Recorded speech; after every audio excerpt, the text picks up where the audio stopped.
Giacomo Galli didn't believe in ghosts, but standing in his Chicago penthouse at 2 a.m. with blood on his cufflinks, he wondered if the trembling woman before him might be one. Luna Smith pressed her finger to her lips with desperate urgency. "Don't let her hear you," Luna whispered. In Giacomo's world, people didn't tell him what to do. He gave orders that ended lives and kept peace between Chicago's most dangerous families. Yet something in the maid's dark eyes, terror mixed with determination, made him freeze.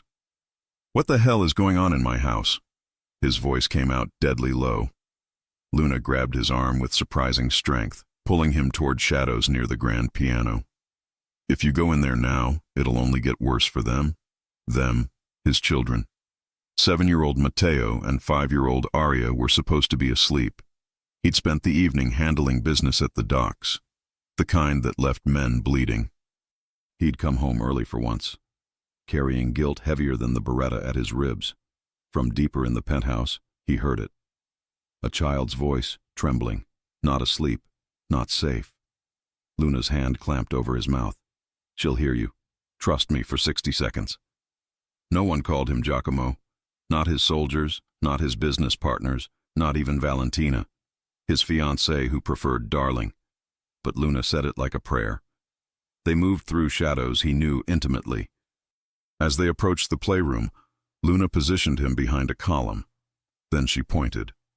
Through the doorway, Giacomo saw his daughter kneeling on the Persian rug, small shoulders shaking.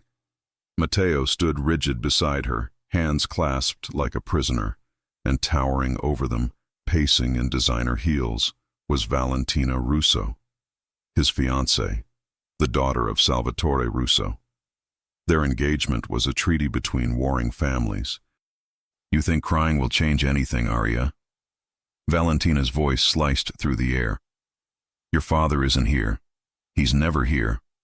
And when he is, he's too weak to do what's necessary." Giacomo's vision blurred red. "Weak children become dead weight," Valentina continued. "In my family, we eliminate dead weight. Be grateful I'm only teaching you discipline." She crouched to Aria's eye level. "Tell me what you are." Aria's tiny voice whispered, "Worthless." The word detonated in Giacomo's chest. Luna's fingers wrapped around his wrist, stopping him. She pulled out her phone, showing him paused video. The footage showed Valentina earlier that evening, grabbing Matteo by his hair, forcing him to his knees. Aria crying as Valentina's hand flashed out. Then the words, "Your mother was weak too. That's why she's dead." Isabella, his wife, dead 2 years in a car accident everyone called tragic. Luna stopped the video. 12 more recordings like this. She only does it when you're gone. I've documented everything for 6 weeks.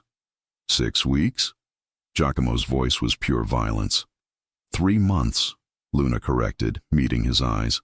Since I started working here. 3 months Valentina has had free rein while you built your empire. In the playroom, Valentina straightened. Matteo, recite the alphabet backward. 1 mistake, neither of you eat breakfast. Giacomo moved forward, but Luna blocked him. If you go in now, she'll twist it. Make you the villain. Threaten to leave and take her family's alliance. You know the game. He did. Valentina was a Russo. Their engagement wasn't love. It was political survival. Then what do I do? The question came out broken. You watch. You see everything. Then you plan. Luna glanced toward the playroom. Right now, Valentina thinks she's won. Let her keep thinking it. Before he could respond, Valentina's phone rang. She stepped away, voice dropping. Giacomo's trained ears caught fragments. Tomorrow night. Papers are ready. He suspects nothing. Children won't be a problem much longer. Valentina ended the call and turned to the children with a practiced smile. Bedtime. And remember, if you tell your father, I'll make sure you never see him again. There are schools very far away. Understood? Both children nodded robotically. As they passed the column where Giacomo hid, Matteo's eyes flickered toward the shadows. For one heartbreaking second, father and son's gazes met. Matteo's eyes were wells of exhausted hope. He didn't cry out, just held his sister's hand tighter and kept walking, as if survival meant silence. That look shattered something in Giacomo no violence had ever touched. Luna exhaled. She checks on them again around 3 a.m. We have an hour. For what? To get them somewhere safe. To understand what she meant by the papers. Luna finally stepped back. I need you to think clearly, Mr. Galley. Can you do that? Who are you, really? He asked suddenly. No maid moves like you. No housekeeper hides cameras my security missed. Luna's smile was sad and dangerous. Someone who made a promise to a dead woman. Someone who's been waiting for you to come home early for 3 months. My wife? Not exactly. But your children aren't the only ones Valentina Russo destroyed. She just made the mistake of destroying someone I loved. Before Giacomo could demand answers, a sound froze them both. Footsteps, fast, from the children's rooms. Then Aria's scream split the night. Giacomo ran. Giacomo reached the children's wing in seconds.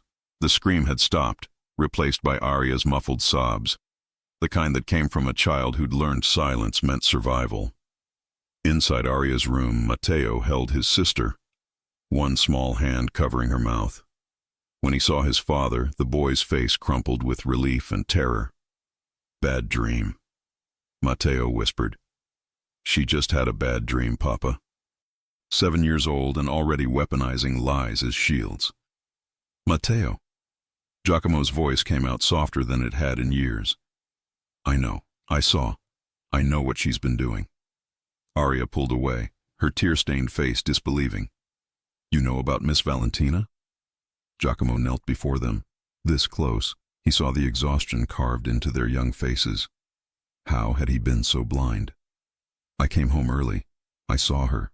I heard her. And I swear, on your mother's memory, she will never hurt you again. Matteo searched his father's face. You promise? She said if we told, she'd send us away where you'd never find us. The words hit like bullets. You are not broken. You are mine, and no one takes what's mine. Luna appeared. Mr. Galley, we need to move. Valentina's bedroom light just turned on. They moved through shadows to the service corridors. Luna opened a forgotten door, revealing a surveillance center. Monitors, laptop, files, a Glock hidden beneath linens. Insurance, Luna said. Everything Valentina's done, documented. She pulled up a file. A photograph appeared, a young woman with Luna's eyes but softer features. Maria Smith, my sister.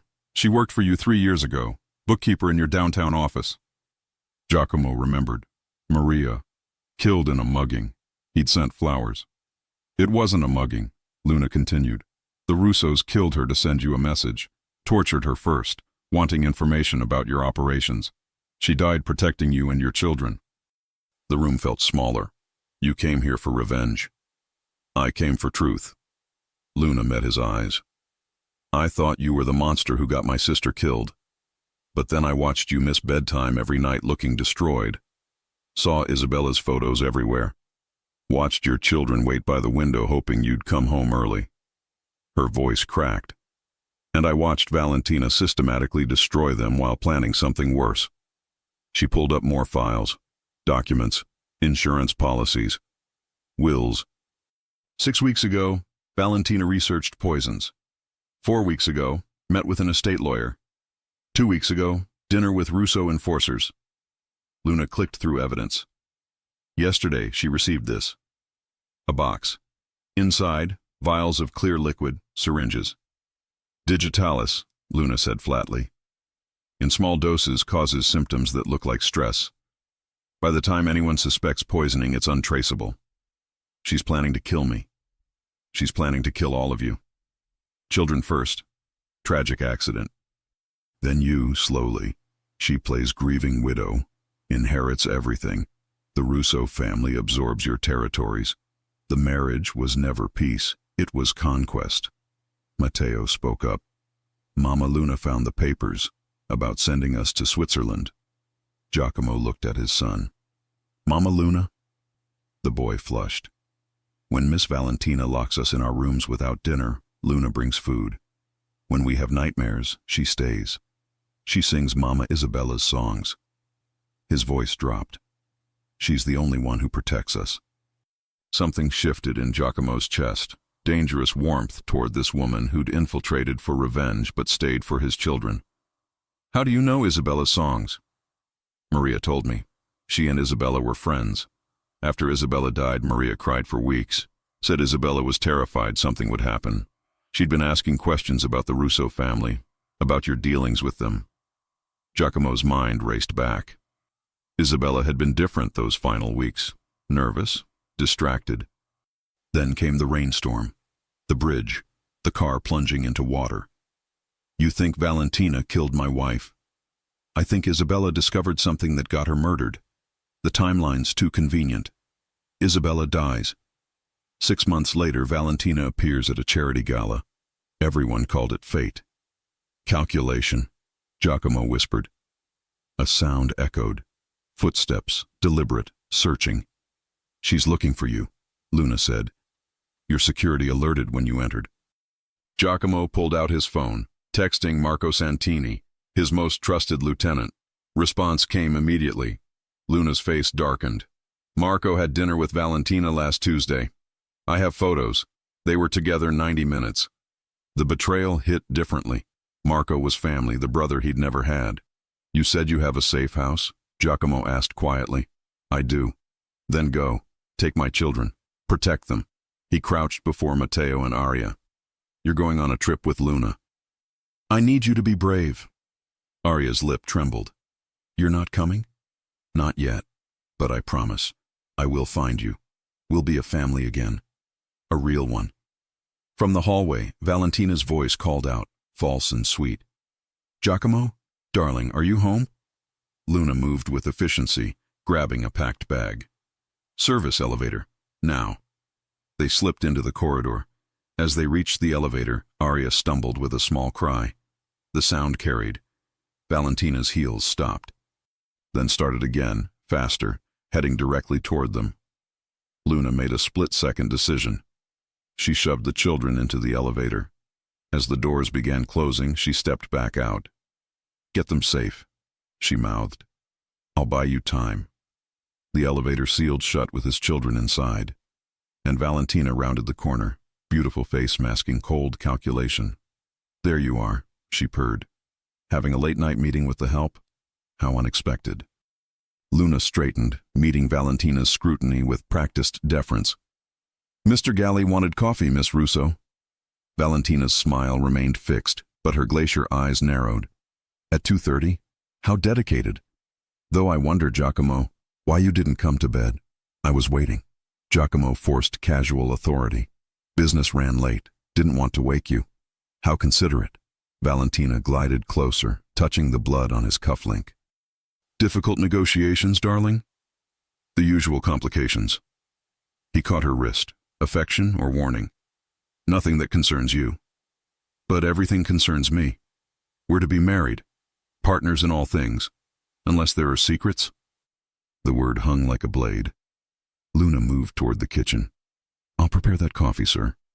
Actually, Valentina said sharply, I'd prefer tea. Luna, brew that chamomile blend, the one from the blue tin. Luna paused imperceptibly. Giacomo caught it. The blue tin, Valentina repeated deliberately. I've been saving it for a special occasion. Understanding crashed through Giacomo. The digitalis. Valentina was testing if Luna knew which container was compromised. Of course, Miss Russo. Luna confirmed smoothly. Perfect. I'll take it in the study with Giacomo. We have wedding details to discuss. Valentina linked her arm through his.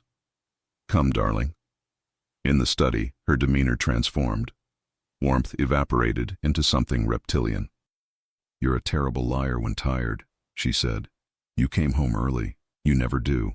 Why? Instinct. The great Giacomo Galli running on instinct? You're getting sloppy. You hire housekeepers without vetting. Leave your children with strangers. You've gone soft. He sat across from her. The children seem to like her. The children are irrelevant. The casual cruelty ignited murder in Giacomo's chest, but deadly weapons deployed silently.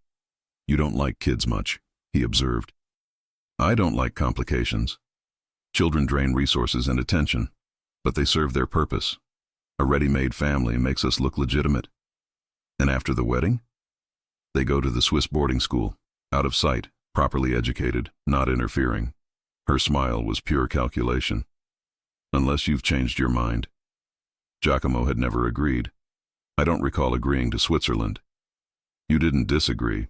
Silence is consent. I've already paid the deposit. A knock. Luna entering with the tray, blue teapot, 2 cups. Your chamomile, Miss Russo. Perfect, you may go.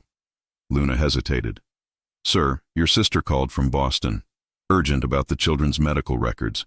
She's holding online too. Giacomo didn't have a sister. The message, children are safe, out of the building. I'll take it here. Luna, transfer the call. After Luna left, Valentina poured tea from the blue pot into both cups.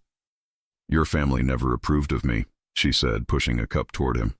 But ambition builds empires. You understood that once. Giacomo looked at the tea. I'm not thirsty. Drink. You look exhausted. I said I'm not thirsty. It's just tea. Unless you think I'm trying to poison you. She laughed, but her eyes stayed flat. The phone rang. Giacomo answered, improvising a one-sided conversation while watching Valentina watch him, coiled tension wrapped in silk. When he hung up, she was sipping delicately. Family crisis averted. Just bureaucracy. Good. Then drink your tea and come to bed. Venue walk through tomorrow at noon. Giacomo picked up the cup, brought it to his lips, let steam touch his face, then hurled the contents into the fireplace. Liquid hissed against coals, sending up acrid smoke. What the hell are you doing? Valentina shrieked. You first. Tell me what you're doing. Her face cycled through emotions. Have you lost your mind?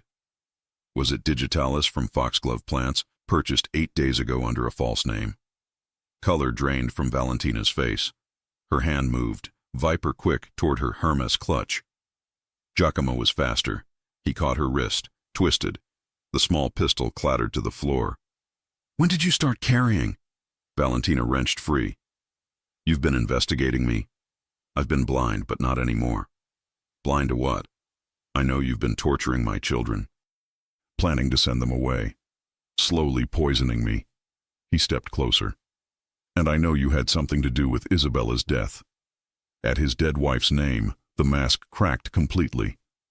Isabella, she repeated, laughing, bitter and triumphant. Of course this comes back to Isabella. The dead wife becomes a saint, the living one a monster. Did you kill her? Does it matter? She's dead either way. Valentina straightened. Your precious Isabella was going to destroy everything. She found out about trafficking routes my family runs through your territories, was going to expose us, expose you, to the FBI. She had documents, recordings, enough to put both families away for decades. The words hit like blows. Isabella would never. Isabella was a naive fool who thought love conquered all. She believed she could make you walk away from the life. Become legitimate. Valentina's smile was cruel. She didn't understand men like you don't walk away. So we solved the problem. We? My father and I. The car accident was elegant, quick, tragic, untraceable. It opened the door for me to step in, comfort the widower, become the new Mrs. Galley, merge our families properly. You've been planning this for years. Since I was 23, you were always the prize, Giacomo. Isabella was just an obstacle. Valentina picked up her gun, pointing it at his chest. And your children? Loose ends. Witnesses who might remember. The Swiss school was kindness. I was going to let them live. Was? Past tense. You forced my hand. She thumbed back the hammer. This will look like tragedy. Giacomo Galli murdered by an intruder. I'll be devastated. Inherit everything. The children will have an unfortunate accident. Gas leak, perhaps. Car crash, like their mother. The door burst open. Marco Santini stood there, gun drawn, pointed at Giacomo, not Valentina. Sorry, boss, Marco said. Nothing personal, just better money. Valentina smiled. Thank you, Marco. Make it look authentic. A struggle, some blood. Giacomo stared at the man he'd called brother. How long? Since the beginning. Valentina approached me 6 months before Isabella died. Offered triple what you pay plus territory. And my children? They're already dead. Valentina had guys waiting in the garage. The maid too. The words were designed to break him. But cold certainty formed. Marco was lying. Luna was too smart. And if his children were dead, Valentina wouldn't still be explaining, which meant Matteo and Aria were still alive. That single thought was enough. Giacomo moved. Giacomo dropped below Marco's sight line as the shot shattered air, bullet embedding in mahogany. His hand found the letter opener. Silver, 8 inches, sharp enough to kill. Marco adjusted aim, but Giacomo was already inside his reach. The opener flashed upward, slicing through Marco's gun hand. Blood sprayed. The weapon clattered. Marco howled. Valentina fired her Lady Smith. The round caught Giacomo's shoulder, spinning him into the desk. Pain exploded white-hot, but he'd been shot before.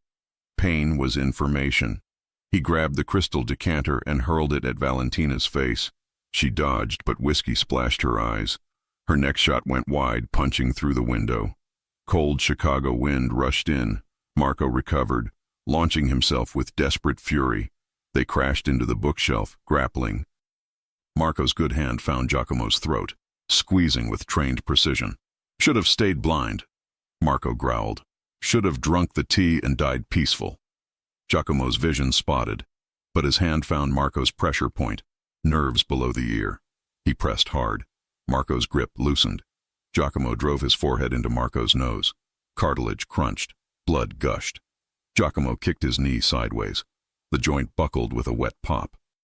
As Marco collapsed, Valentina advanced, gun steady, eyes clear. Impressive. But you're bleeding, outgunned, betrayed.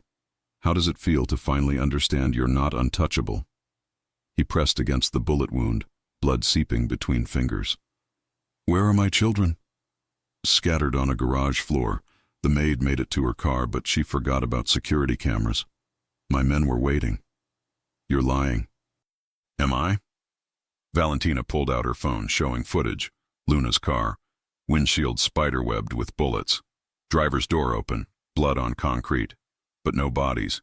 Giacomo's mind raced through details Valentina counted on him missing. No bodies. Just blood. And Luna, former investigator, trained, paranoid enough to wear Kevlar. Luna wouldn't die that easily. Still nothing to say? Valentina mocked. The study door exploded inward. Luna stood in the threshold, Kevlar vest visible beneath torn shirt, blood matting her hair but very much alive. In her hands, Marco's Glock and absolute murder. You talk too much, Luna said, and fired. The round caught Valentina's gun hand. The Lady Smith flew across the room. Valentina shrieked, pure animal rage. Luna advanced, weapon trained. On your knees, both of you. Marco complied immediately. Valentina stood frozen, face twisted with disbelief. You're supposed to be dead, Valentina hissed. Your men got sloppy. Thought they could corner a woman alone. They thought wrong. Giacomo found his voice. The children? Safe. In the car 3 blocks away with food and water. Matteo has your emergency number memorized. They won't move until they hear from you. Luna's eyes locked on Valentina. Now we're going to have a conversation about who murdered Maria Smith and Isabella Galli. Valentina laughed, edged with hysteria. You're the sister. Of course. I should have seen it. You have her eyes. Maria died crying for her little sister to save her. Luna's gun hand trembled. Tell me how she died. Slowly, screaming. We needed information about Giacomo's offshore accounts. Your sister was stubborn. She broke eventually. They always do. But by then we didn't need her anymore. And Isabella? Isabella loved Giacomo too much, made her reckless. She thought she could save him from himself. Valentina's gaze slid to Giacomo. I was in the car behind her that night. Watched the bridge, the rain, the water swallowing her whole. She fought the sinking car for 7 minutes. We timed it.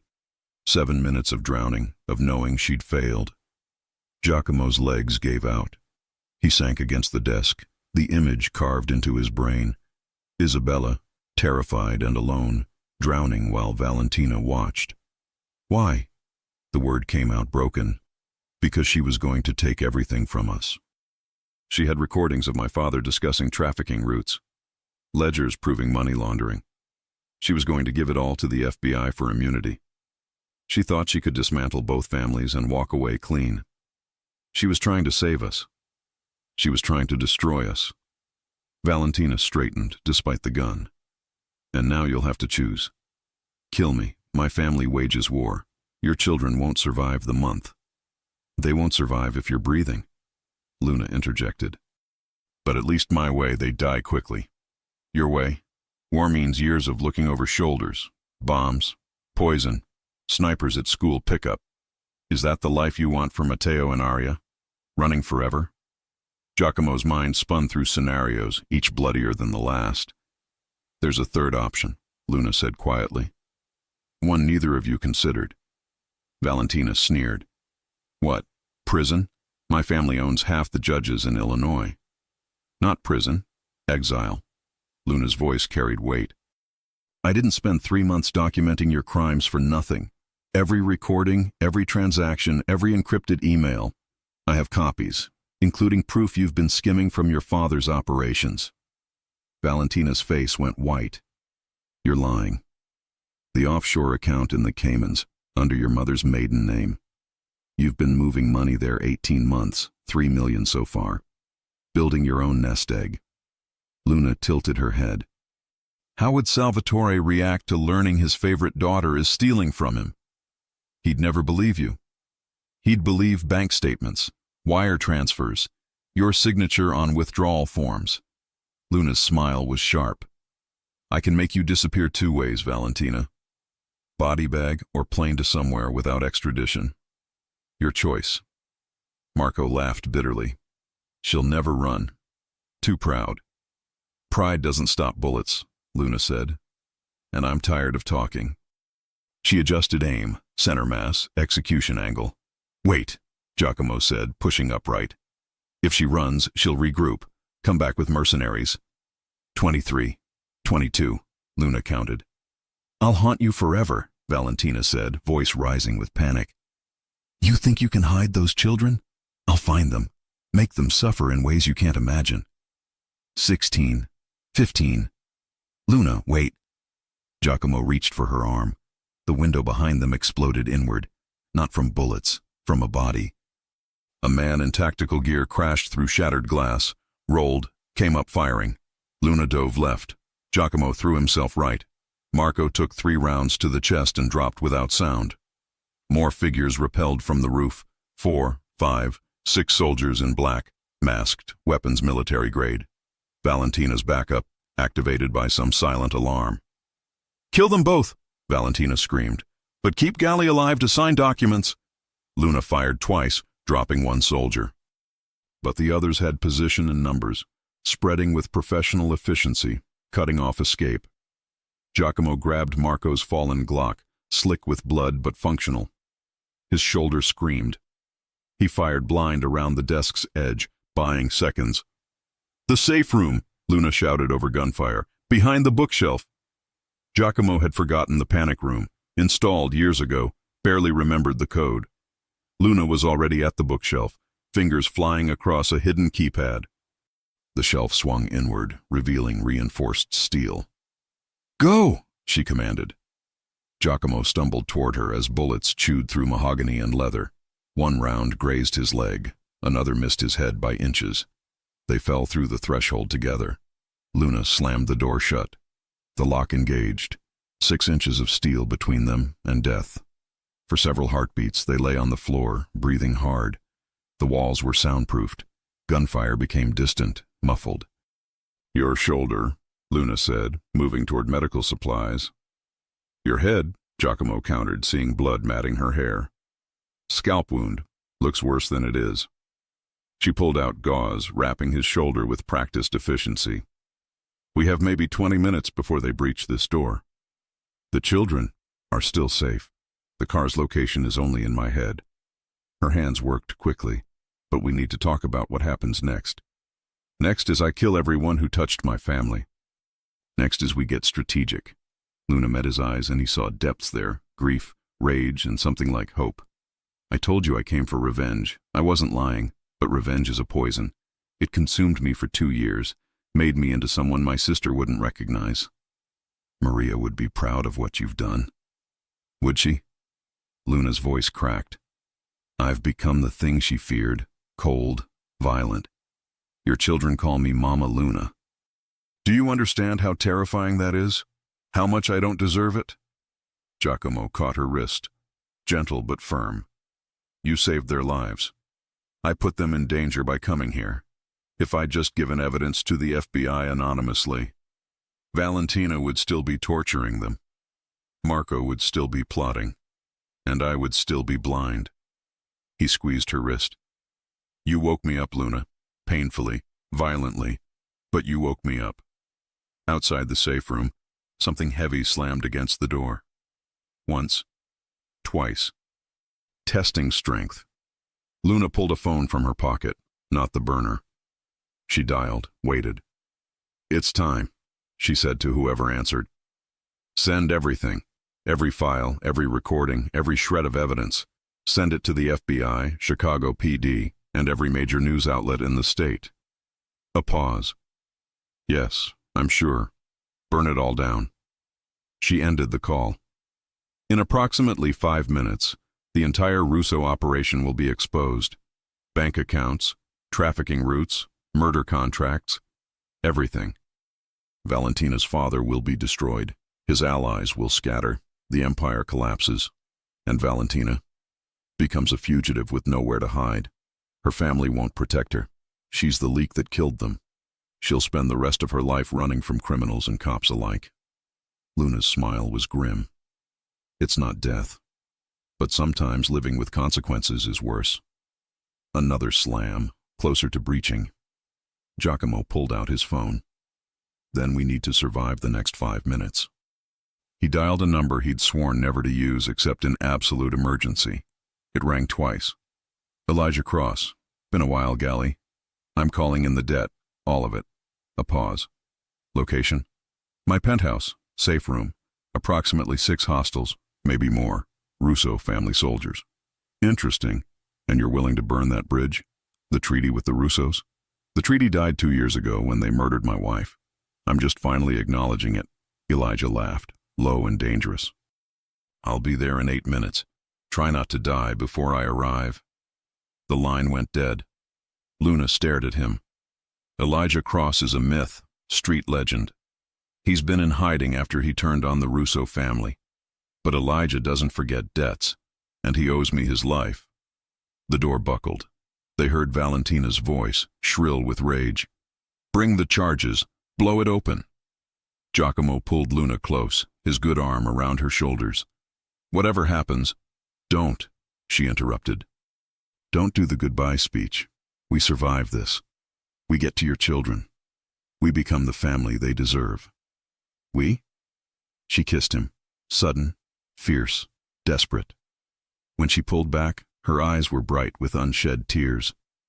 I didn't come here to fall in love with you, Giacomo Galli. But your children needed someone.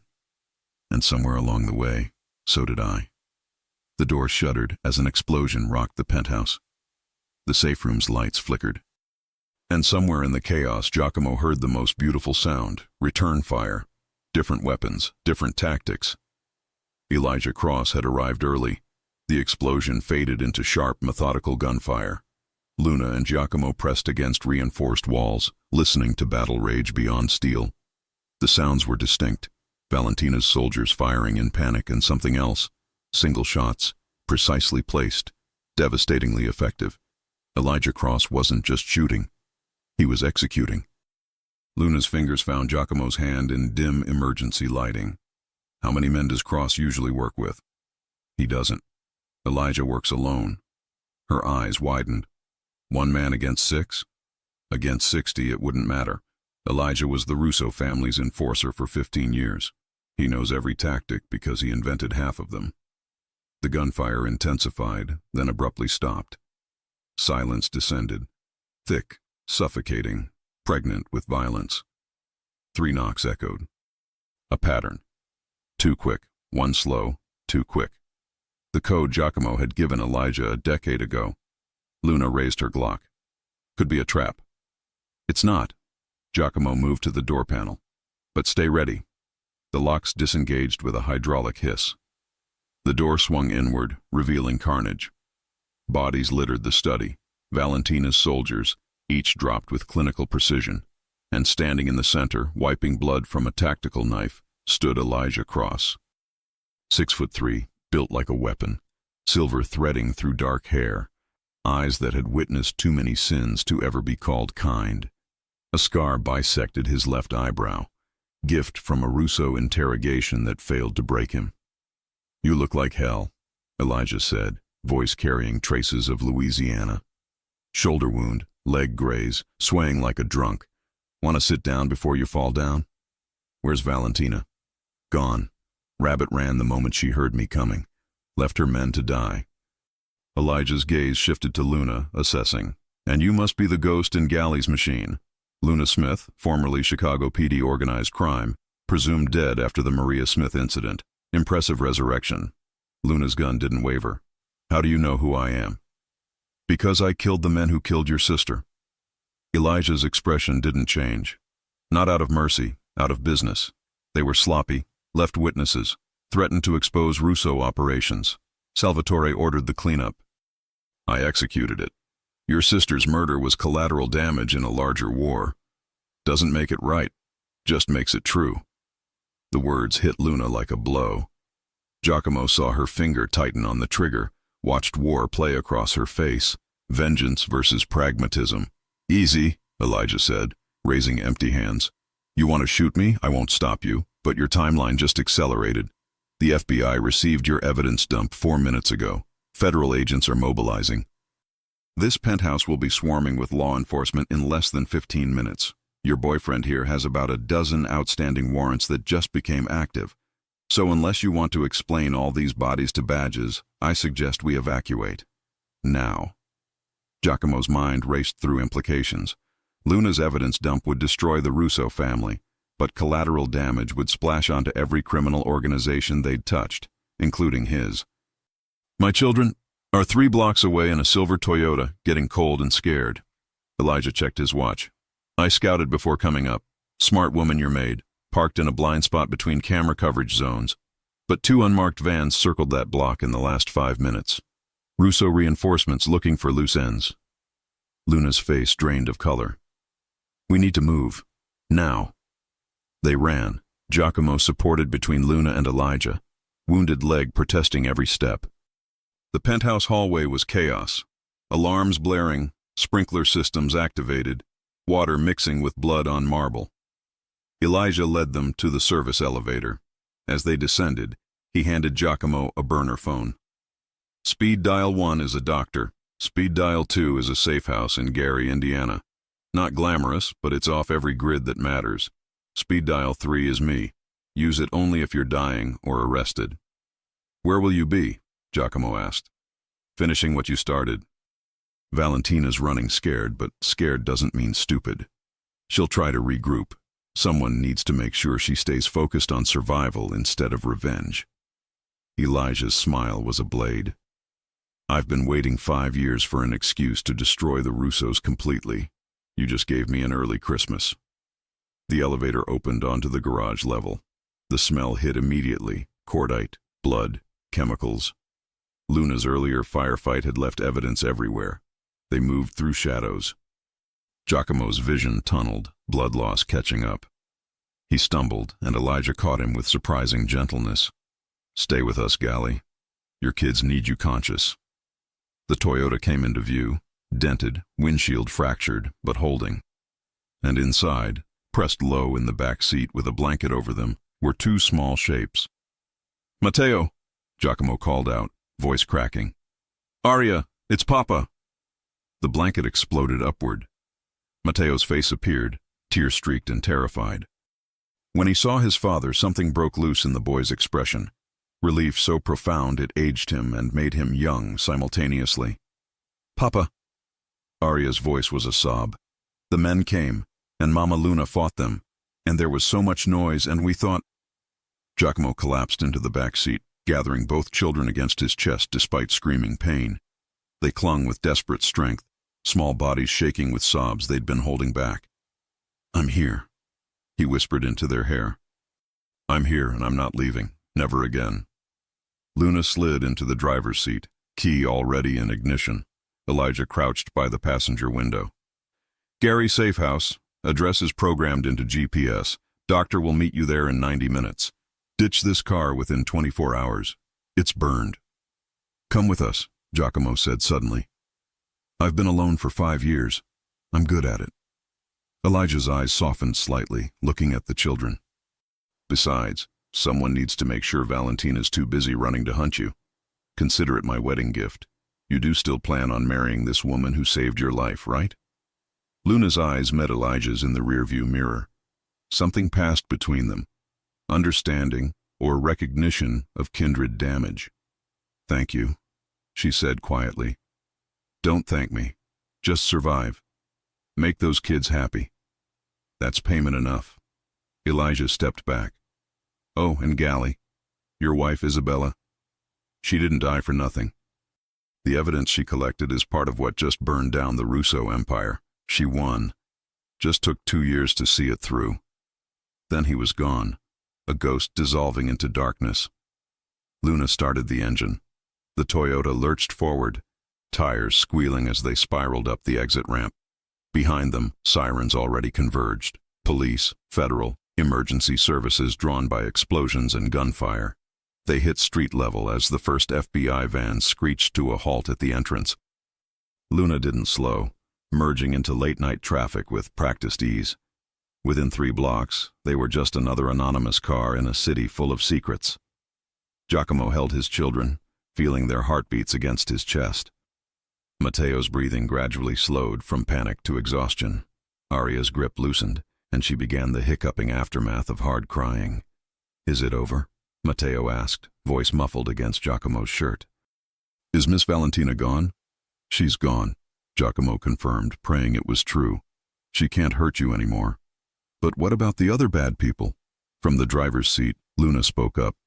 "They're all running now, scattered, fighting each other for scraps. That's what happens when empires fall. Everyone becomes too busy saving themselves to bother with revenge." The drive to Gary took 90 minutes through back roads and careful navigation around highway cameras. Giacomo drifted in and out of consciousness, held upright by his children's need for him to stay present. Every time his eyes closed, Matteo would whisper, "Papa, you still there?" And every time, Giacomo forced himself back. "Still here, figlio mio. Always."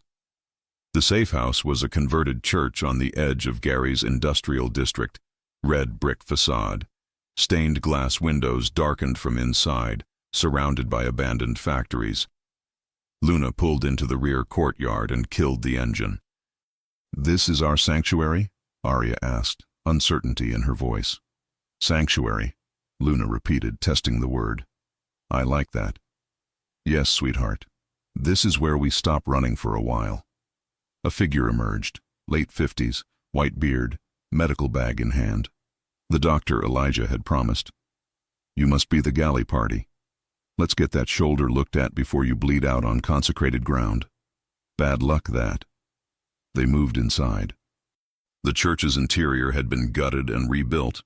Medical supplies in what used to be the nave, living quarters in the former rectory, reinforced doors and security cameras hidden among religious iconography. The doctor worked on Giacomo's shoulder with efficient competence. "Bullet went through clean. Lucky, another inch right, you'd be dead." He stitched, bandaged, administered antibiotics. "You need rest, fluids, and about 3 days of doing absolutely nothing. I'll be back tomorrow evening. Until then, stay put. Don't be a hero. Heroes get killed, and your kids have lost enough." After he left, Luna settled the children in the rectory's back bedroom. 2 small beds with clean sheets, night lights casting soft shadows, locks on the inside of the door so they could feel safe. "You'll be right outside?" Matteo asked, already half asleep. "Right outside," Luna confirmed. "And your father's here. And the doors are strong. and nobody knows where we are. Promise? I promise, baby.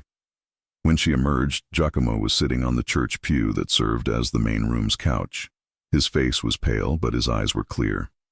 They called you Mama Luna again, he observed. She sat beside him, maintaining careful distance. I know. I should probably correct them. Should you? Luna's hands twisted together. Giacomo, I need you to understand. I came to your home to destroy you. I was going to expose you to the FBI, let you rot in prison, take your children into protective services. But you didn't. Because they were already suffering. Because Valentina was a monster. Because... She stopped, struggling. Because somewhere between documenting crimes and singing lullabies, I stopped seeing targets and started seeing people. A father who worked himself to death trying to provide safety. Children who just wanted to be loved. A family I could actually help instead of destroy. Giacomo reached over, covering her twisted hands with his blood-stained one. You fell in love with them. With them, she agreed. And then, God help me, with you. Which is insane. You're a criminal. I'm former law enforcement. We're broken, Giacomo. Both of us. How do broken people build something whole? Carefully, painfully, one day at a time. He lifted her chin, making her meet his eyes. Luna, I don't care about your past. You saved my children when I was too blind to see they needed saving. You took bullets meant for us. You sacrificed your own vengeance to give us survival. If that's not love, I don't know what is. It's messy love. All real love is messy. Isabella taught me that. She loved me despite knowing exactly what I was. She tried to save me from myself, and it killed her. His voice roughened. I won't let that happen again. I won't let loving me destroy another woman. He stopped. Say it, Luna whispered. Another woman I love. The words hung between them, fragile and fierce. Luna kissed him, slower this time, less desperate, more real. When she pulled back, tears streaked her face. I don't know how to be a mother. I don't know how to be a wife to a man like you. I don't know how to build a normal life out of this chaos. Good. Because I don't know how to be a legitimate father or a man who doesn't solve problems with violence. We'll figure it out together. Giacomo smiled, exhausted and genuine. Besides, those kids already picked you. Matteo told me 2 months ago that he wished you were his real mother. 2 months ago? That was before I showed you any evidence. He sees what I was too stupid to see. You protected them, fed them when Valentina starved them, sang to them when she made them cry. You were their mother in every way that mattered, long before tonight. Luna laid her head on his good shoulder, careful of bandages. What happens now? The FBI will come looking. Your organization is compromised. Valentina's still out there. And we have 2 traumatized children who need stability. Now we disappear. New identities, new city, new life. Elijah will buy us time. Giacomo stroked her hair. I have money hidden in places no one knows. Enough to start over legitimately. Open a business. Give Matteo and Aria normal childhoods. Maybe even have a wedding in a church that isn't a safe house. You're proposing? I'm suggesting. There's a difference. From the bedroom, a small voice called out, Papa, Mama Luna, we can't sleep. They rose together, moving to the children's door. Inside, Matteo and Aria were tangled in blankets, eyes wide. Bad dreams? Luna asked. No dreams yet. Just scared to close our eyes. What if when we wake up, this is the dream? What if Miss Valentina is really still there, and you're not? Giacomo sat on Matteo's bed. Then we'll stay until you fall asleep, and when you wake up, we'll still be here. Every morning, every night. For as long as you need us. Promise? Aria whispered. Promise, Luna said, settling on Aria's bed. Want me to sing? Mama's song, Aria requested. The one about stars. Luna's voice rose. Soft, Italian. The lullaby Isabella had sung before she died. Giacomo didn't know how Luna knew it, but the words washed over them all like a blessing. Matteo's eyes drooped. Aria's breathing evened. As the children finally slipped into sleep, Giacomo and Luna's eyes met over their small bodies. In that look was everything. Grief for what they'd lost, terror of what still hunted them, and hope, fragile, stubborn hope, that maybe broken people could build something beautiful if they refused to give up. Outside, sirens still echoed in the Chicago distance. Valentina was still breathing somewhere, planning revenge. The FBI would keep digging. And morning would bring 1,000 new problems. But in a converted church in Gary, Indiana, a shattered family began, slowly to heal. Dawn broke gray and cold over Gary. Giacomo woke to pain, shoulder throbbing, legs stiff, ribs protesting every breath. But underneath the agony was something unfamiliar, peace. His children slept safely in the next room. Luna dozed in the chair beside him, hand still holding his, gun resting in her lap. She'd kept watch all night, protecting them even in sleep. Her phone buzzed.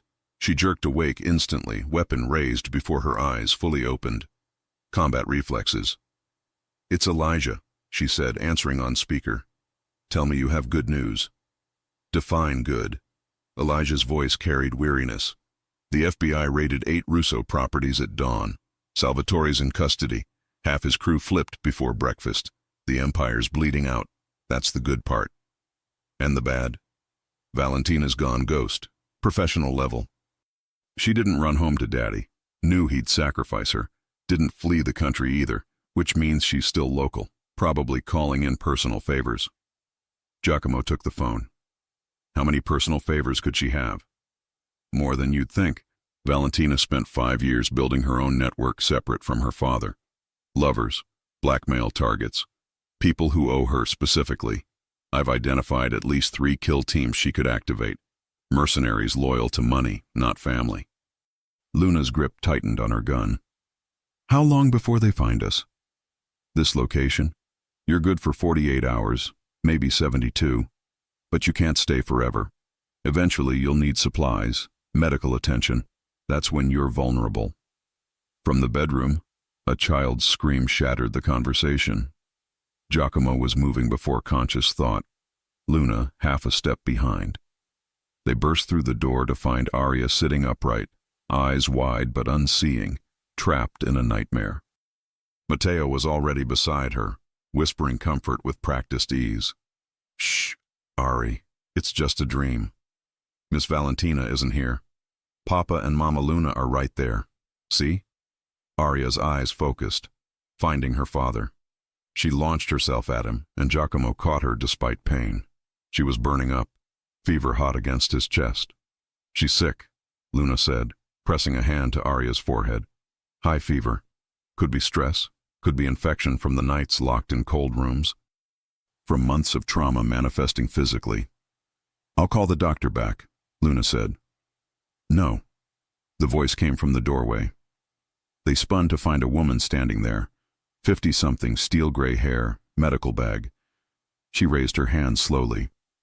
"I'm not a threat. Dr. Sarah Chen. Elijah sent me. I handle traumatized children with stress-induced fevers." "How did you get in?" Giacomo demanded, positioning himself between the stranger and his children. "The back entrance, with the key Elijah provided. He called me 20 minutes ago after your daughter started crying in her sleep.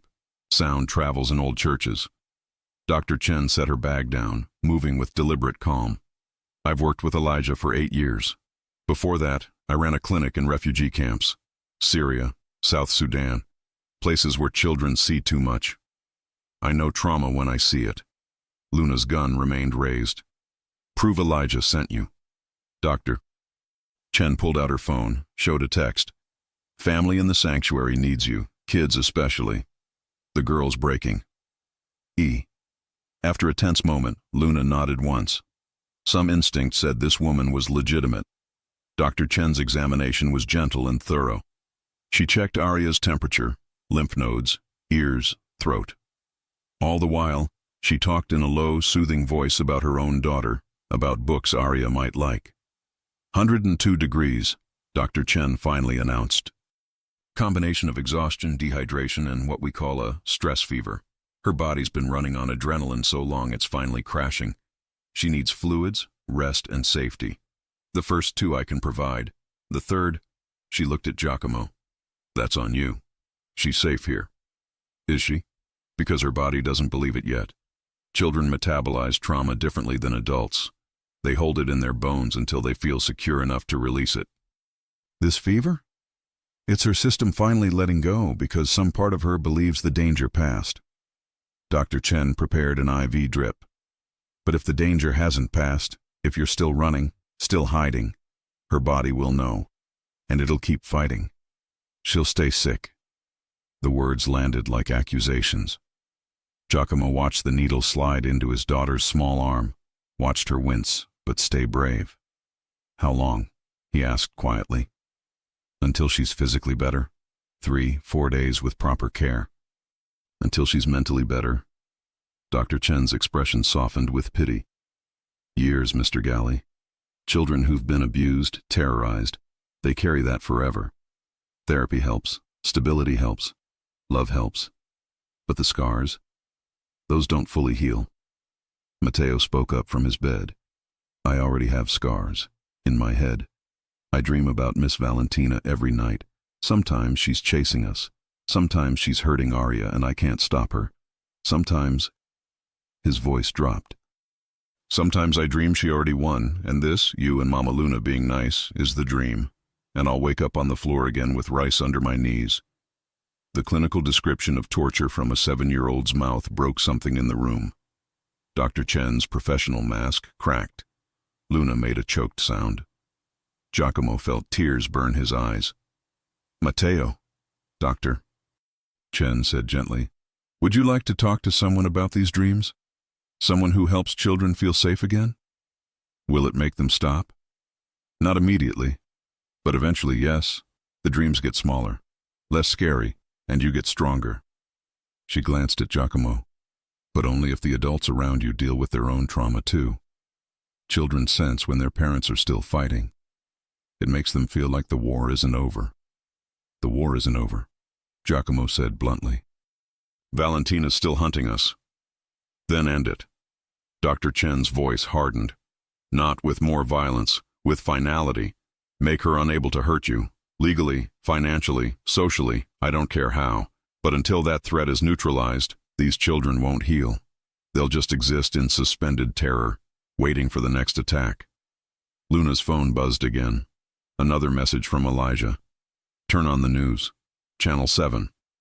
She found a tablet in the church's supplies, pulled up the local news stream. The anchor's face was grim as footage rolled. FBI agents leading a handcuffed Salvatore Russo from his estate, protesters outside the federal building, and then a photograph that made Luna's breath catch. Her sister, Maria Smith. Young, smiling, with a caption. New evidence in the 3-year-old Maria Smith murder suggests organized crime involvement. FBI sources confirm tonight's raids are connected to her death. The news anchor continued. In a shocking development, documents leaked to this station detail a vast criminal network run by the Russo family, including human trafficking, money laundering, and multiple contract killings. Among the victims, Maria Smith, 25, whose 2022 murder was initially classified as a random mugging. Sources now say Mrs. Smith was tortured and killed for refusing to provide information about her employer's financial dealings. Luna's face was stone, but her hands shook. They're finally saying her name. After 3 years of burying her story, they're saying her name. It's more than that, Dr. Chen said, pointing to the screen. They're building a narrative. Innocent victim, evil crime family, heroic FBI. Which means someone's controlling the story. Elijah, Giacomo said. He's turning Valentina into a pariah, making her too hot to hide, too notorious for anyone to risk protecting. As if summoned, Elijah called. You're watching. We're watching, Luna confirmed. Good, because in about 30 seconds, it gets better. His voice carried dark satisfaction. The news anchor's expression shifted to shock. We're receiving breaking news. Valentina Russo, daughter of Salvatore Russo, is now wanted for questioning in connection with the 2023 death of Isabella Galli, wife of businessman Giacomo Galli. Sources say new evidence suggests Mrs. Galli's car accident may have been vehicular homicide. A warrant has been issued for Miss Russo's arrest. The screen filled with Valentina's society photos dissolving into security footage. Valentina's car following Isabella's the night she died. Where did you get that footage? Giacomo demanded. Isabella gave it to me, Elijah said quietly. 3 days before she died. She came to me terrified, said if anything happened, I should hold on to evidence she'd compiled. I've been sitting on it for 2 years, waiting for the right moment. Tonight was that moment. You knew. Luna breathed. You knew Valentina killed her, and you never told Giacomo. Telling him would have started a war he wasn't ready to fight. Valentina had her father's full backing, the Russo Empire at its peak. Giacomo was a grieving mess who would have gotten himself killed. Elijah's voice hardened. I waited for the empire to crack, for Valentina to be isolated. Now she is. Now we can destroy her without burning down Chicago. Giacomo's mind reeled. Isabella had known she was in danger, had tried to protect herself, had trusted Elijah with the truth. What else did she tell you? That she loved you too much to watch you destroy yourself. That she was going to take down the Russos even if it cost her everything. And that if she didn't survive, she wanted you to know it wasn't your fault. You were a good man trapped in a bad life, and she never regretted loving you. Elijah's voice softened. She also said the children were the best thing you'd ever done, and to protect them no matter what. Tears streamed down Giacomo's face. Matteo and Aria watched their father cry, and something shifted in their expressions. Permission, perhaps, to show their own pain. She knew, Giacomo whispered. She knew, and she tried to save us anyway. That's what love does, Dr. Chen said quietly. It makes people brave and foolish in equal measure. On the screen, the news continued its assault. Federal prosecutors announcing charges. Financial analysts discussing frozen assets. Former business partners frantically distancing themselves. The empire was collapsing in real time. She can't survive this, Luna said. Every law enforcement agency will be hunting her. She's finished. Not finished. Cornered. Elijah's voice carried warning. Cornered animals are the most dangerous. She's got nothing left to lose, which means she'll take risks a rational person wouldn't. And her only remaining play? Revenge. If she's going down, she'll want to take you with her. Let her come, Giacomo said, rage burning through grief. That's exactly the wrong response, Dr. Chen interjected sharply. You have 2 traumatized children who need their father alive and present, not dead or arrested for murder. You want revenge? You've got it. Her life is ruined. Her father will rot in prison. Her reputation is destroyed. Everything she built is ashes. That's justice, Mr. Galli. Don't throw it away for the satisfaction of pulling a trigger. Matteo's small voice cut through. I don't want Papa to kill anyone, even Miss Valentina, because then he'd be like her, and I don't want my Papa to be a monster. The words hit Giacomo like a physical blow. His 7-year-old son, who'd been tortured and terrorized, was begging him not to become a murderer. Luna moved to stand beside him, her hand finding his. Your son's right. We end this the right way. We let the law handle Valentina. We disappear completely, build new lives, and let her destruction be enough. And if she finds us anyway, then we defend ourselves. But we don't hunt her. We don't become what we're running from. Luna's eyes held his. We break the cycle, Giacomo, for them, for us, for everyone who loved people the Russos destroyed. Elijah's voice came through the phone. I'll keep tracking her. When she surfaces, and she will, I'll make sure the authorities get there first. You focus on your family. Get those kids healthy. Become the man Isabella believed you could be. The call ended. Dr. Chen finished adjusting the IV. I'll stay today, monitor her fever. By tonight, she should be through the worst. But Mr. Galli, the physical healing is the easy part. The hard work, the therapy, the rebuilding of trust, learning how to be a family that doesn't run on fear, that takes time and commitment. Can you give them that? Giacomo looked at his children. Matteo, so brave and broken. Aria, burning with fever but still fighting. Then at Luna, this woman who'd saved them all. I can, he said. I will. Then we start now, today. Dr. Chen pulled out a card. This is a therapist who specializes in childhood trauma. She's discreet, works off books for people in your situation. Call her. Make an appointment. Show your children that healing matters more than hiding. As the day wore on, they settled into strange domesticity. Luna cooked pasta. Giacomo sat with Aria, reading stories while her fever slowly broke. Matteo drew pictures, at first dark and violent, then slowly incorporating light, color, hope. Dr. Chen observed it all. You're doing better than I expected, though. She looked at Luna. You're still wearing your gun, even while cooking, even while the children are calm. Why? Luna's hand moved unconsciously to the weapon at her hip. Force of habit, or fear that it's not really over.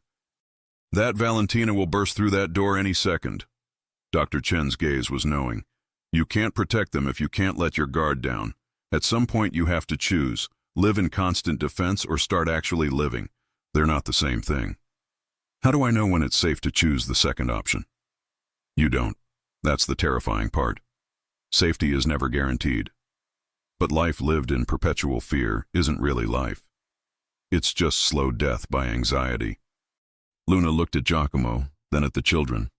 Slowly, deliberately, she removed the gun from her hip and locked it in the church's safe. Her hand trembled, and she wrapped her arms around herself as if suddenly cold. Giacomo stood, crossed to her, and pulled her close with his good arm. We've got this. We've got each other. Do we? Luna's voice was barely a whisper. What are we, Giacomo? Survivors, fugitives, a family? I don't even know anymore. We're whatever we choose to be.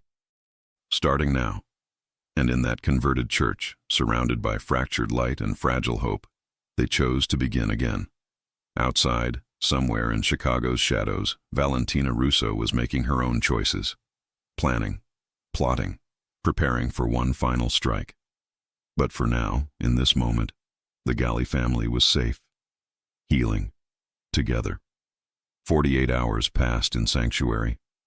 Aria's fever broke on the second morning, leaving her weak but clear-eyed. Matteo began sleeping through the night. Luna stopped checking locks every 30 minutes, and Giacomo learned how to braid his daughter's hair and discovered that domesticity could be its own form of courage. Dr. Chen returned each evening. You're stabilizing, she said on the third night, but you can't stay here forever. This is a way station, not a destination. Where do we go? Luna asked. Every identity we have is compromised. Then you build new ones, real ones this time. Dr. Chen pulled out a manila envelope.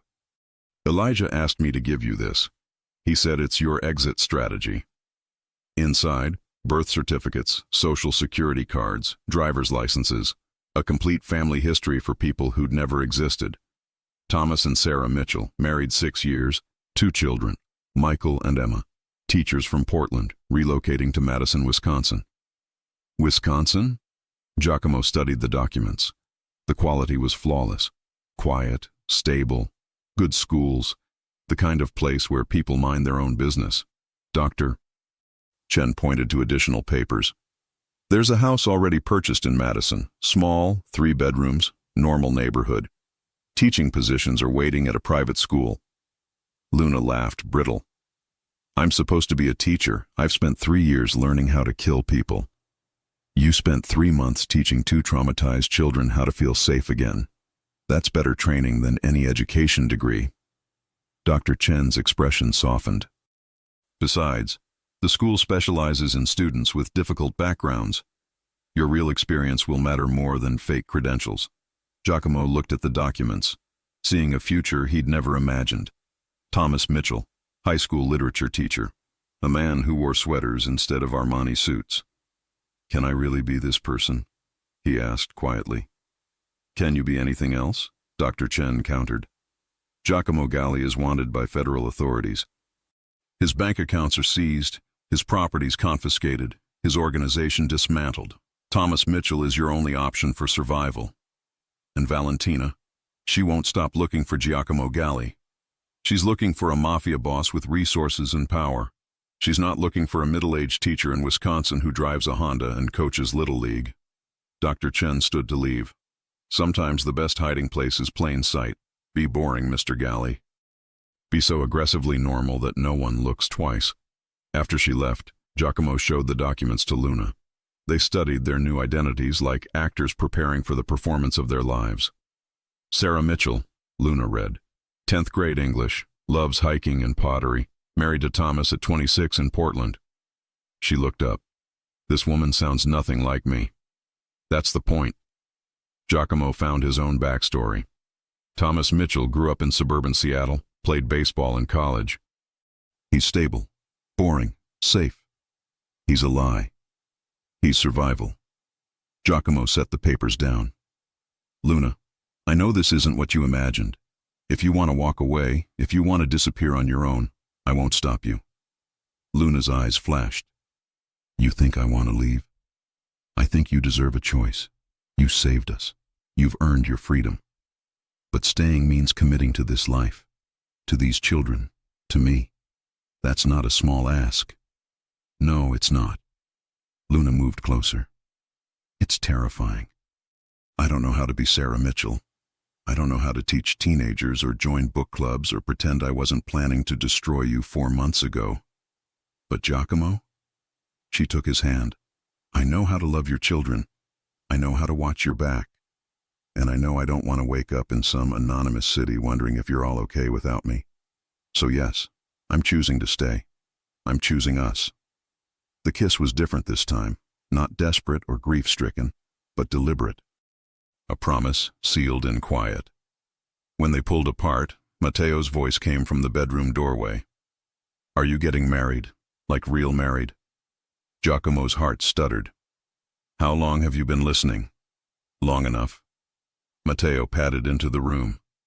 I heard Dr. Chen say we're moving to Wisconsin, and that we get new names. Will I still be Matteo? You'll be Michael Mitchell, your sister will be Emma. Giacomo pulled his son onto his lap. But inside, you'll always be my Matteo. Names are just what people call us. They don't change who we are. What if I forget who I really am? The question was heartbreaking in its wisdom. Luna knelt before the boy. Then we'll remember for you. Every night before bed, we'll tell you stories about your real mama, Isabella, about your real name, about where you came from. The truth will be our bedtime story, Matteo. You'll never forget. Promise? I promise. And I promise something else. In Wisconsin, you get to be a normal kid. You can play outside without guards, make friends, complain about homework and eat too much ice cream and be bored. You've earned boring, sweetheart. You've earned normal. Matteo considered this. Will Miss Valentina find us there? No, Giacomo said with more certainty than he felt. She's too busy running from the FBI. And even if she somehow tracked us down, she'd be looking for the wrong people. We're not the Galleys anymore. We're the Mitchells. Okay, Matteo yawned. Can we bring my books? Michael should like the same books as Matteo. We'll bring everything that matters, Luna promised. After settling Matteo back in bed, they returned to planning. Elijah had provided a detailed timeline. Depart Gary in 72 hours, circuitous route through 3 states, arrive in Madison as if traveling from Portland. The house would be furnished. The school expecting them. It's almost too perfect, Luna said. Like Elijah's been planning this for months. He probably has, that's how he works, contingencies built on contingencies. Giacomo studied the map. He's giving us what he never got, a clean escape. Giacomo's phone buzzed, a text from an unknown number. FBI raided your penthouse 3 hours ago. Found Marco's body, evidence of gunfight, but no trace of you or the kids. They're classifying you as missing, presumed dead or fled. Perfect cover. Also, Valentina surfaced in Detroit, tried to access a safety deposit box under false name. Cops were waiting. She escaped, but barely. She's getting sloppy, desperate, dangerous. Stay hidden. Luna read over his shoulder. Detroit, that's 8 hours from here. But she's moving away from us. Giacomo felt a knot loosen. She doesn't know about Gary, doesn't know about the church. She's chasing ghosts. For now. But desperation makes people unpredictable. What if she decides the best revenge is exposing your children's location? Then we move up the timeline. We leave tomorrow night instead of waiting. Aria's still weak. Aria will be weaker dead. Giacomo's voice hardened. Every hour we stay increases risk. Elijah said 48 hours was safe. We're past that. We leave tomorrow, drive through the night, arrive in Madison before anyone knows we existed. Luna nodded. I'll pack essentials. You should rest that shoulder. You'll be driving part of the route. We're really doing this. Becoming different people, abandoning everything we were. Not everything. Luna touched his face gently. We're keeping the parts that matter. The love, the loyalty, the determination to protect these children. Everything else? Let it burn. We don't need it anymore. That night, Giacomo couldn't sleep. He walked the church's perimeter, checking locks out of habit. In the main room, he found Luna doing the same from the opposite direction. They met in the middle and laughed, quiet, rueful laughter at their shared paranoia. We're a mess, Luna said. We're survivors. Giacomo pulled her close. And tomorrow we become something else. Something better. You really think we can do this? Teach school, attend parent-teacher conferences, be normal? I think we can try. He pulled back to meet her eyes. But Luna, I need you to know something. If Valentina does find us, if somehow everything goes wrong and we're cornered, I need you to take the children and run. Don't look back. Don't try to save me. Just run. Absolutely not. Listen. His grip tightened. You're their best chance. You're trained, smart, resourceful. I'm just a man who's good at violence. If it comes down to it, I can buy you time. But only if you promise you'll use that time to get them safe. Can you promise me that? Luna's eyes filled with tears. You're asking me to choose between you and them. I'm asking you to choose them. Always. The way Isabella would have. Giacomo kissed her forehead. That's what love is. Prioritizing the ones who need it most. And what you're feeling right now, this willingness to die for us, that's also love, Giacomo. They stood together in the dim church, two broken people trying to build something whole from shattered pieces. Morning came too quickly. Dr. Chen arrived for a final checkup, pronounced everyone fit for travel, and handed Luna an envelope. From Elijah. He said to open it when you reach Madison. As Dr. Chen left, the reality settled. This was it. The final transformation.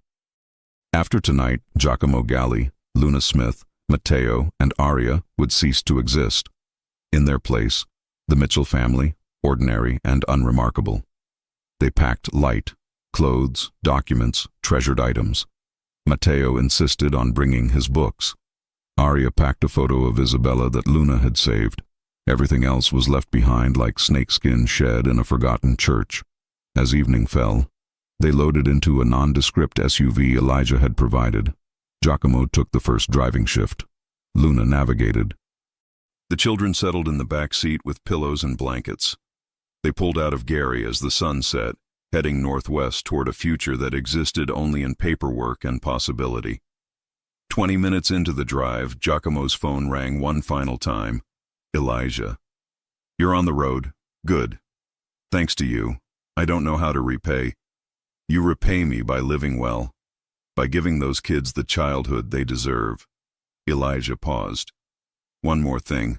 Valentina's not in Detroit anymore. She was spotted in a truck stop outside Milwaukee 3 hours ago. Luna's face went white. Milwaukee is 90 minutes from Madison. I know, she's tracking something. Maybe heard rumors, maybe got lucky. Could be coincidence. Could be disaster. Elijah's voice hardened. I'm already en route to intercept. But if I don't reach her in time, if she somehow figures out where you're going, you need to be ready to defend yourselves. One last time. Can you do that? Giacomo looked at his children in the rearview mirror, sleeping peacefully. Then at Luna, her hand resting on the weapon she'd retrieved. We can, he said. We will. Good. Because this ends tonight, Galli. One way or another. Either Valentina goes down, or you disappear so completely she'll spend the rest of her life chasing shadows. No middle ground. The call ended. Luna met Giacomo's eyes. We're not stopping, are we? Not even for gas. He pressed the accelerator and the SUV surged forward into darkness. We get to Madison. We get inside that house. We lock the doors and become the Mitchells. And if Valentina shows up, we end it, Luna finished. Together. In the back seat, Matteo stirred, murmuring in his sleep. Not a nightmare this time, just a child's dream, innocent and whole. And in that moment, driving through Illinois darkness with danger ahead and hope flickering like a candle in wind, Giacomo Galli made a choice. Not as a mafia boss, not as a criminal, but as a father. Whatever came next, whether peace or war, hiding or confrontation, he would face it, protecting the family he'd almost lost. Some battles were worth fighting, and some wars were worth ending, no matter the cost. The road stretched ahead, dark and uncertain. But for the first time in years, Giacomo wasn't running from his past. He was driving toward his future. And he wasn't alone. The Madison house materialized from darkness like a promise. Modest, two-story colonial, white siding, black shutters, a porch light glowing yellow against the 3 a.m. void. Giacomo killed the engine 2 blocks away, instinct screaming caution despite exhaustion. Something's wrong, Luna whispered, hand already on her weapon. Or everything's right, and we're too damaged to recognize safety. But Giacomo's eyes scanned the street anyway. Parked cars, dark windows, the ambient quiet of a sleeping suburb.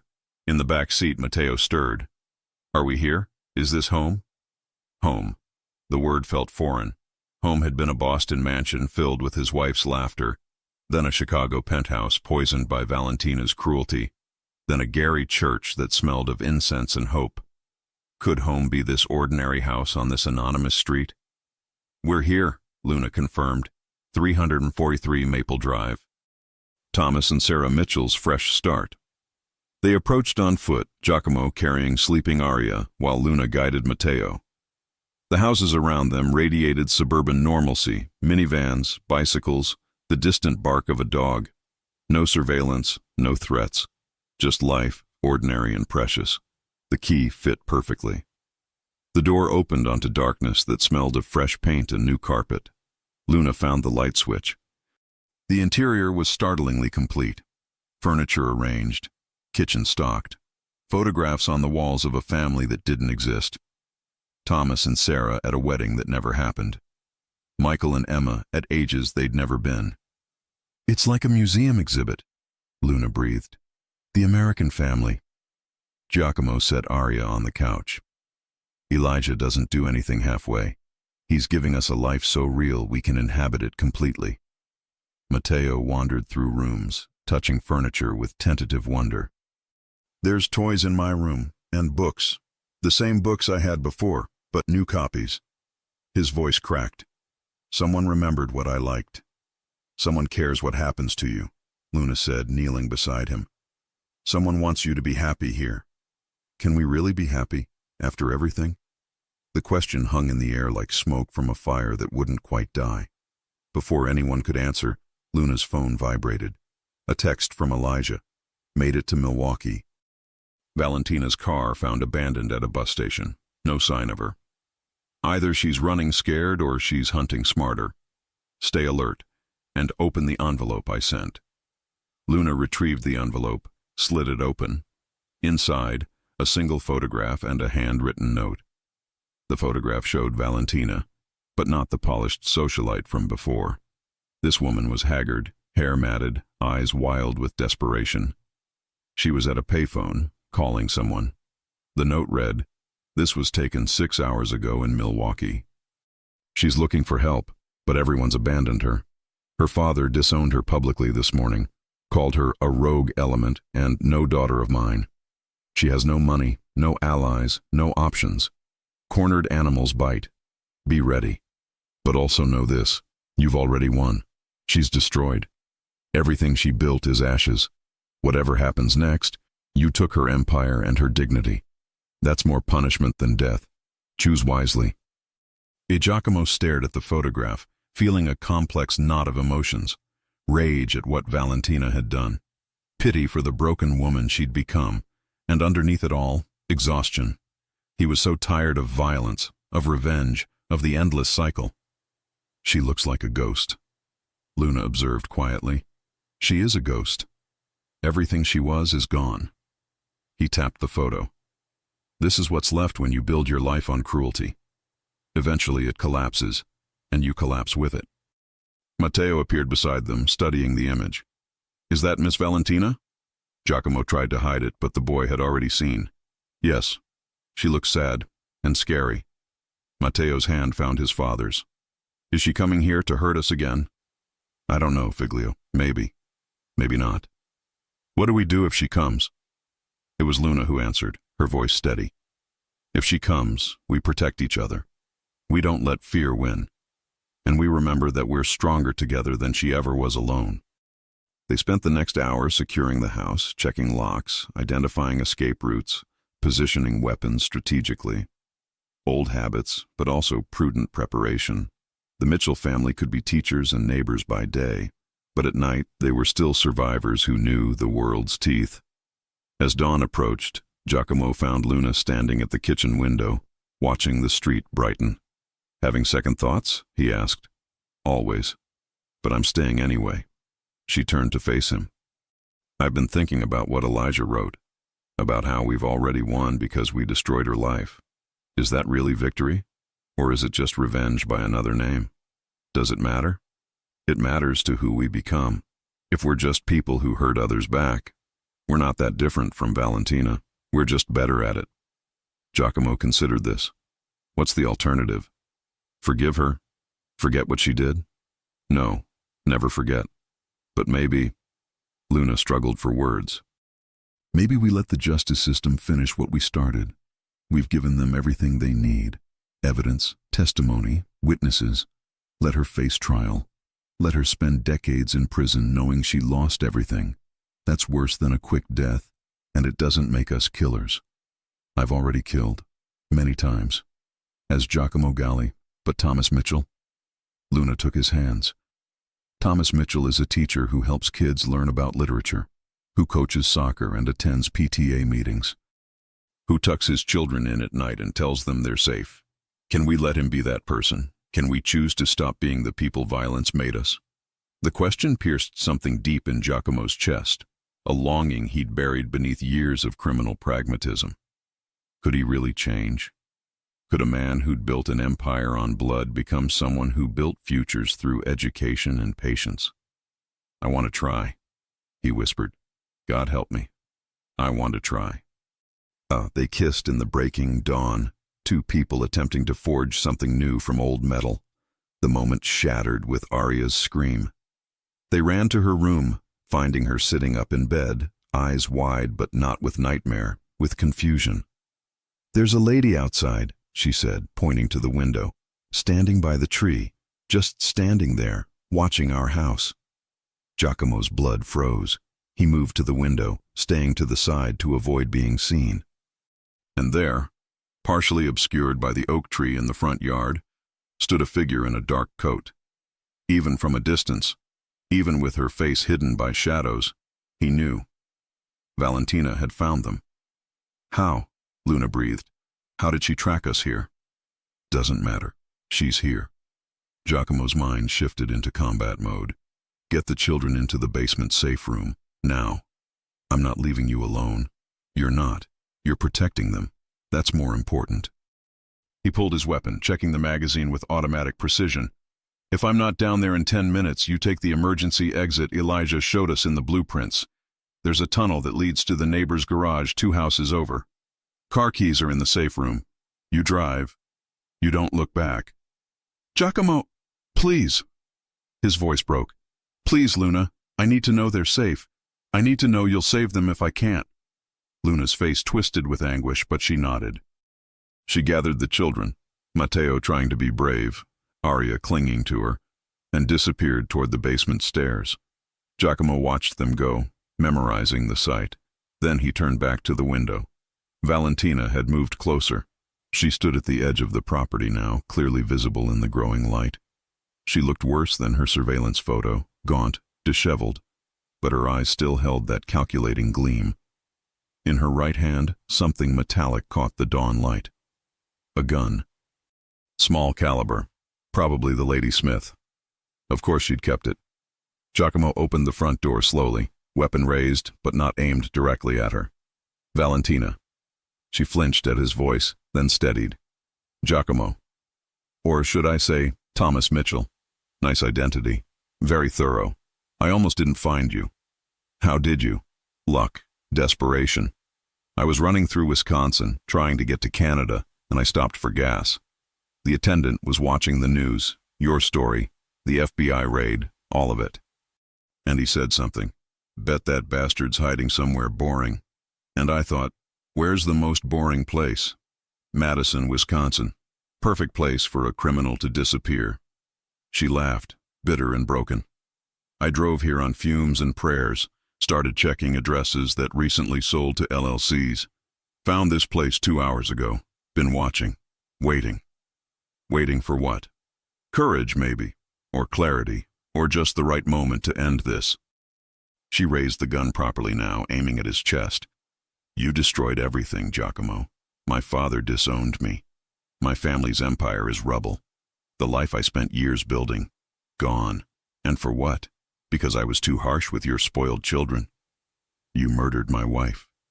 You tortured my children. You tried to poison me. Giacomo's voice was ice. That's not harshness. That's evil. Evil? Valentina spat the word. You think you're innocent? You've killed dozens, ruined hundreds of lives. Your hands are soaked in blood from Chicago to Boston. Don't stand there pretending you're better than me. I'm not better. I'm just done. Done with violence. Done with revenge. Done with becoming the thing my children should fear. He lowered his weapon deliberately. So if you're going to shoot me, Valentina, do it. But know that it won't change anything. My children are safe. Luna will raise them well. They'll heal and grow and forget you ever existed. Your last act of violence will be meaningless. Just another crime in a lifetime of crimes. Her hand trembled. You want to die. I want to live. But not at the cost of becoming a killer again. Not at the cost of teaching my son that the answer to pain is more pain. Giacomo set his gun on the porch beside him. So here's what I'm offering. Peace. Walk away, Valentina. Leave us alone. Disappear into whatever life you can salvage. Or pull that trigger and prove that you learned nothing from losing everything. For a long moment, neither moved. The suburban morning brightened around them, birds singing, sprinklers activating, the ordinary machinery of a safe life grinding forward. Then Valentina laughed. A sound scraped raw from her throat. Peace. You're offering me peace.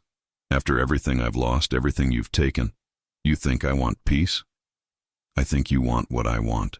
An end. The question is what kind of end? One that adds to the body count, or one that lets us both stop being who we used to be? Valentina's gun wavered. Tears streaked her face. Rage or grief or exhaustion, impossible to tell. I hate you. God, I hate you for what you've done to me. I know. And I hate what you did to my family. But hatred doesn't heal wounds. It just makes them deeper. Giacomo took a step forward, hands empty and visible. Your father abandoned you. Your empire crumbled. You've lost everything that mattered to the person you used to be. But Valentina, you're still breathing. You can still choose who you become next. It doesn't have to be this. What else is there? I'm wanted by the FBI. Hunted by my father's enemies. Homeless and broke. What life exists for me now? Before Giacomo could answer, a vehicle pulled up. Unmarked sedan, government plates. Elijah Cross emerged from the driver's side, hands visible and non-threatening. Behind him, a woman in an FBI windbreaker. Valentina Russo, the agent called out. Lower your weapon. You're surrounded. This ends here, peacefully, or it ends badly. Your choice. Valentina's eyes darted between Giacomo, Elijah, and the federal agent.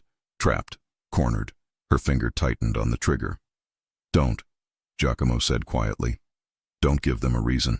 Don't make your last act be murdering a man in front of his children. You're better than that. I know you don't believe it, but somewhere under all the cruelty, there's a person who wanted more than violence. Let her live. Let her face justice instead of bullets. Justice. Valentina's voice broke. I'll rot in prison. Die alone and forgotten. Or you'll have time to become someone different, someone who regrets, someone who changes. It's not redemption, but it's better than death. Giacomo held her gaze. Please, Valentina, for both our sakes, lower the gun. The seconds stretched into infinity. Then slowly, agonizingly slowly, Valentina's arm lowered. The gun dropped from her fingers onto the grass. She collapsed to her knees, sobbing with the abandon of someone who'd finally stopped running. The FBI agent moved in quickly, cuffing Valentina with professional efficiency. As they led her to the sedan, she looked back at Giacomo one final time. "I could have loved you," she said, voice hoarse. "If I'd been different, if you'd been different. We could have had something real. Maybe in another life," Giacomo replied. "But not this one. This life you were my enemy, and I was yours. That's the truth we both have to live with." They took her away. The sedan disappeared down Maple Drive, carrying Valentina toward a future of prison cells and federal trials and years of consequences. Elijah approached, eyes scanning for injuries. "You took an insane risk, disarming yourself like that." "I took a risk on being something better than what I was, and it worked. This time, what if she'd pulled the trigger? Then Luna would have raised my children, and I would have died trying to break the cycle of violence. There are worse ways to go." Giacomo looked at the house, seeing Luna and the children emerging cautiously from the basement. "How did you find us so fast?" "I've been tracking Valentina since Milwaukee. When she headed toward Madison, I alerted the FBI. They were happy to make the arrest. Wanted fugitive, attempted assault, the whole package. She's going away for decades." Elijah's expression softened. "You handled it well, better than I would have. Isabella would be proud." The name hit Giacomo in the chest. "Would she?" "She wanted you to be a good man.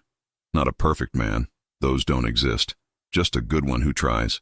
Today, you tried. That's enough." As Elijah drove away, Giacomo turned to face his family. Luna stood on the porch, arms wrapped around both children, her face a mix of relief and residual fear. "Is it over?" Matteo asked, his voice small. "It's over," Giacomo confirmed, climbing the porch steps. "Valentina's going to prison. She can't hurt us anymore. No one can." "Promise?" Arya whispered. "I promise." He gathered all three of them into his arms, ignoring the pain in his shoulder. "From now on, we're just the Mitchells. A boring family in a boring town living a boring, beautiful life, and I wouldn't have it any other way." 6 months later, autumn painted Madison in gold and crimson. Thomas Mitchell stood in his classroom, teaching sophomore English students about The Great Gatsby, a story about reinvention, lost dreams, and the impossibility of escaping the past. What Fitzgerald understood, he told his students, is that we're all boats against the current, borne back ceaselessly into what we used to be. But that doesn't mean we stop rowing. We keep moving forward, even when the current fights us. Because the effort, the trying, that's what makes us human. After class, he drove home to 343 Maple Drive, where Sarah Mitchell was grading papers at the kitchen table and complaining good-naturedly about a particularly stubborn student, where Michael was doing homework with serious concentration, and Emma was drawing pictures of their family, all four of them, smiling, together. That evening, after dinner and homework and bedtime stories, Thomas and Sarah sat on the porch, watching the neighborhood settle into sleep. "Do you miss it?" Sarah asked quietly. "The power, the respect, the certainty of knowing who you were?" Thomas, Giacomo, considered the question honestly. "Sometimes. Then I remember that version of me cost Isabella her life and nearly destroyed our children. And I think this is better. This quiet. This normal. This is what Isabella died trying to give us. She'd be glad you finally figured it out. She'd be glad you were here to help me figure it out." He took Sarah's, Luna's, hand. "I never properly asked, you know." "Asked what?" "If you'd marry me, really marry me. Not as part of our cover story, but because I love you and can't imagine this life without you." Luna smiled, tears gathering in her eyes. "You're asking now, after 6 months of playing house?" "I'm asking now because we're not playing anymore. This is real. You're real. We're real." He pulled a simple ring from his pocket. Not diamonds or ostentatious wealth, just a silver band engraved with a single word: together. So, Luna Smith, Sarah Mitchell, whatever name you want to claim, will you marry me? For real this time? She kissed him, and in that kiss was an answer that needed no words. Later, lying in bed in their modest home with their children sleeping safely down the hall, Giacomo reflected on the strange journey that had brought them here. From criminal empires to suburban normalcy, from violence to peace, from brokenness to healing, it wasn't perfect. Matteo still had nightmares sometimes. Arya flinched at raised voices.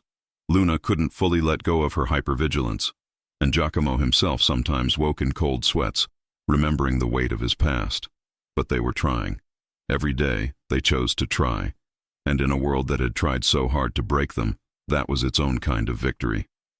The locket that had once held Isabella's photo now contained three: Isabella, Giacomo, and Luna. Past, present, and future. A family stitched together from loss, sustained by love, and made whole by the simple act of refusing to give up. Some scars never faded, but in the right hands they became proof of survival. And survival, Giacomo had learned, was just another word for love, the stubborn, relentless daily choice to keep living despite everything that tried to kill you. Outside, Madison slept in peaceful ignorance of the family on Maple Drive. Inside, that family dreamed of futures where the past was a distant shadow, not a living threat. And for the first time in years, those dreams felt almost real, almost safe, almost like home. If you enjoy stories like this, take a moment to subscribe to the channel. That's how I'll know you truly liked it. Even if you're watching on your TV, grab a second to join this family of fans who love emotional and heartfelt stories. Your support means everything, and it helps us bring you even more tales like this one.